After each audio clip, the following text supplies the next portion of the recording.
Jest Ślązaczką, nie? Ale jej jakoś ten temat nie siedzi, jako Ślązaczka.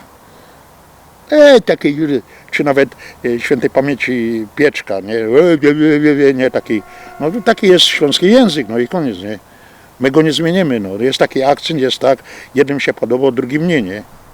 Czyli nawet wśród Ślązaków są Tak. osoby, którym się te filmy nie podobają, dlatego że tematyka jest śląska i mówią po śląsku. No bo to są antyślązacy, którzy normalnie, wiesz, wypierają się tego, że są Ślązakami, nie? Są też tacy ludzie.